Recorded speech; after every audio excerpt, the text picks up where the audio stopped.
فيديو النهارده هنعمل مع بعض المحشي بطريقه سهله وبسيطه ومن غير اي افتكاسات. شفتوا الجمال عامل ازاي؟ قبل ما نبتدي الفيديو بقى ما تنسوش تصلوا على النبي وتشتركوا في القناه وتفعلوا زر الجرس عشان يوصلكوا كل جديد مني. شفتوا المحشي عامل ازاي؟ اللهم صل على النبي، طالع قمر قمر زي متابعين القمر اللي هيضربوا لي لايك قمر زيهم على الفيديو بتاعي. هي طلبت معانا محشي، قلت يا بنتي يا ام بوسي انزلي هاتي بتنجان واعملي حله محشي حلوه كده للعيال سخن. نزلت جبت فراخ وانا اللي خليتها على ايدي، طلعت اللي وراك لوحدها والصدور لوحدها. انا عامله بتنجان وفلفل بس، احنا مش غاويين الكوسه هنا قد كده، اما بعملها ما حدش بيرضى ياكل، فانا استكفيت بالبتنجان والفلفل بس. انت عايزه تجيبي كوسه وتعمليها اعملي. شفتوا الجمال؟ اللهم صل على النبي، طالع قمر والريحه بتاعته تودي لاخر الشارع. طبعا مش ام بوسي اللي عاملاه. هنا بقى نزلت جبت من السوق بتنجان، جبت كيس 3 كيلو وكيس 3 كيلو. ليه؟ انا بحب اعمل الاكله ناكل منها مره واتنين. جبت كيس بقى 3 كيلو 3 كيلو، كل 3 كيلو عليهم 3 ربط خضار. اللهم صل على النبي. وجبت كيس فيه نص كيلو فلفل رومي. شفتوا البتنجان عامل ازاي؟ انا ما بحبوش صغنن قوي ولا كبير قوي. الصغنن قوي دون بيطلع مش حلو، بيطلع الرزايه فيها معجنه. والكبير قوي برضك الديناميت دون ما يتاكلش. فانا بحب اجيب الوسط دون، بيبقى زي العسل في قلب الحشو. كنت انا بقى جبت 3 فرخات. كان ادهم ابني طالب مني كريب ستريبس، كنت انا منزلاه على القناه عندي، كنت منزله في فيديو عجينه الكريب، وكنت منزله في فيديو تاني الكريب الستريبس نفسه. عملت الستريبس وحطيته في العيش الكريب اللي احنا عملناه. هنا بقى جبنا البتنجان بتاعنا وقطعت العنقود اللي هو بيبقى اخضر فيها ده.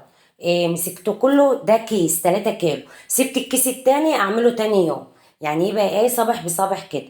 طبعا انا هقطع العنقود كله كده. ومسكنا الفلفل الرومي بتاعنا، اكنك بتقوريه كده، اكنك بتقوري بتنجان. هنا طلعنا وقعنا قلبه خالص كده. بتشديه انت بقى العنقود كده بتلاقي قلب الفلفلايه طلعت معاك. هنا كنا نضفناه كله وشلنا العنقود منه كله. اللهم صل على النبي. هنا بقى مسكنا البتنجان بتاعنا هنقوره. هنمسكه نقوره، ما تقور ما تنحليش لحمه قوي من جوه كده، يعني ما تقوروش قوي عشان ما يتخرمش معاك. هنمسك البتنجانيه بالراحه كده عشان ما تطقش في ايدينا. شفتم؟ وما تحاولوش ان انتم تاكلوا من من الحروف قوي كده عشان ما يتقطعش منكم.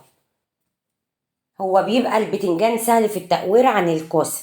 الكوسه ممكن تكون يعني بتطق بسرعه في ايديك. ده حسب بقى الواحده بقى وشطارتها بقى. ممكن تكوني يعني مش قد كده تطق منك، بس احنا بسم الله ما شاء الله يعني لهلوبه يعني في الحاجه. يوم المحشي دون بيبقى اليوم العالمي بتاع الغمراويه. احنا من متغمر، والغمراويه طبعا غاويين كبابه ومحشي وممبار، غاويين الحاجات الحرشه دي. انا خلصت التقوير بتاعهم كده، هاخدهم بقى تحت الميه كده وهنغسلهم غسله كويس وندخل الميه في قلبهم كده ونشطفهم. هنا بقى هنسلق الوراك بتاعتنا. طبعا خليت ال3 فرخات بتوعنا طلعوا 6 وراك وطلعوا 2 كيلو بانيه.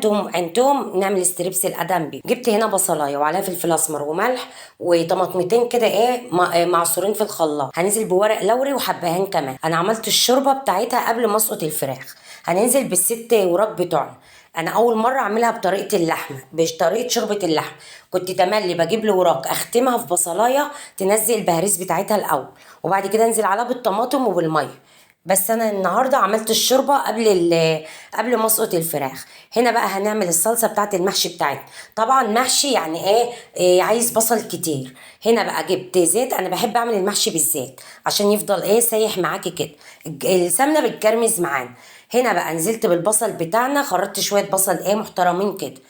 نزلت بالبصل بتاعنا ونزلت عليه بملح. الملح بيدبله في قلب الزيت بسرعه. هنا بقى نزلت بشطه وبابريكا وفلفل اسمر وكمون. من يعني مش هنعمل افتكاسات في قلب المحشي بتاعنا. هي دي توابل المحشي بس. اللي يحط بقى عايزه بقى تحطي حاجات زياده من عندك حط. هنا طبعا الصلصه اتسبكت معانا وبقت حمرا وطالعه تحفه.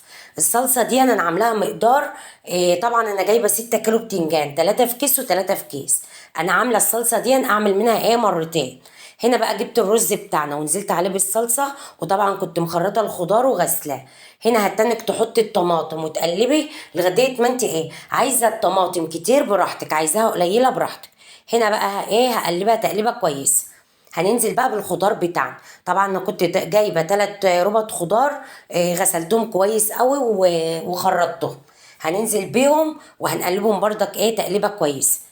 طريقة سهلة وبسيطة، وعايزة انت تزودي اي توابل من عندك حطي. في توابل بتتباع محشي، عايزة تجيبها وتحطيها حطيها، بس انا توابلي بحبها بسيطة كده، فلفل اسمر وكمون وملح بس.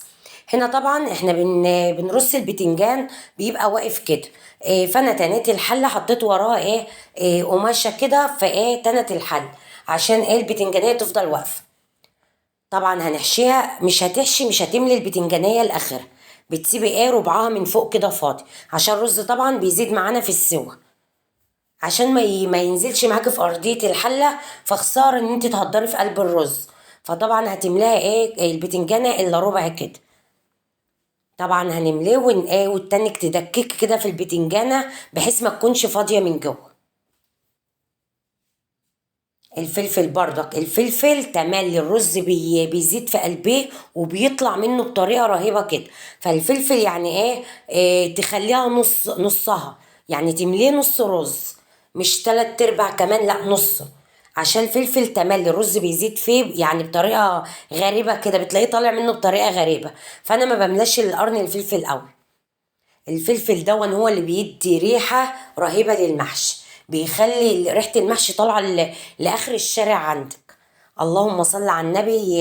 يعني دي الطريقة السهلة والبسيطة واللي كانت أمهاتنا بتعمل بيها. طبعا فاض مني رز، أنا عندي بتنجان، هبقى أحطهم كمالة على الرز اللي أنا هعمله البتنجان الجديد. هنا حطيت بابريكا، أنا كنت بحط صلصة بيخلي شكل المحشي أحمر. فأنا حطيت معلقة بابريكا كده صغيرة، ونزلت بالشوربة بتاعتنا. طبعا الفراخ بتاعتنا اتسلقت، اللي وراك اتسلقت، وانا حطيت شوربتها عليه. على ما المحشي بقى بتاعنا يستوي نكون حمرنا اللي وراك بتاعتنا. اللهم بارك، الثلاث فرخات اللهم صل على النبي، يعني طلعوا لك اجنحه وطلعوا لك هياكل وطلعوا لك كبد وقوانص وطلعوا لك وراك، اللهم بارك. اوفر من ان انت تجيبي وراك لوحدها وصدور لوحدها. هو ادهم ابني طلب الاستريبس، قلت يا بنتي يا ام بوسي طب ما تجيبي الثلاث فرخات وتخليهم انت على ايديك. هنا بقى على ما المحشي ياخد ويدي مع نفسه كده ويستوي نكون حمرنا اللي وراك بتاعتنا. اللهم صل على النبي. شفت اللي وراك طالعه عامله ازاي؟ حمريها انت بقى حسب رغبتك، عايزه تحمريها قوي حمريها، عايزه تطلعها صفاري انت وراحتك. هنا كان المحشي بقى بتاعنا استوى و... وانا وردت الغطا بتاع الحله شويه، يعني لقيته اتشرب كده، قلت موارب الغطا شويه. هنا بقى اللهم صل على النبي، طلعنا الست وراك اللهم بارك زي القمر هم. وانتوا بتتفرجوا على الفيديو بقى بتاعنا كده ما تنسوش تضربوا لايك لأم بوسي. المحشي طبعا لازم تمسكي الحله كده وتدربيها كده، تدربيها يعني ترقصيها، رقصيها كده على 1.5، خلي المحشي يتهزز من مكانه. شفتوا المحشي وشفتوا اللي وراك عامله ازاي؟ اللهم صل على النبي، الاكل طالع تحفه. والله العظيم ما خد مني وقت، يعني عملت كل حاجه، خليت لي وراك بسرعه وعملت المحشي بسرعه، ما خدش وقت معايا. شفتوا جماله عامل ازاي؟ جماله يا جماله يا ام بوسي. شفتوا القمر؟ اللهم صل على النبي. والرز طالع معانا زي العسل ومش معجن ومفلفل من جوه، والفراخ طالعه السوا بتاعتها مظبوطه وما تهرتش مني، واحلى طبق شوربه.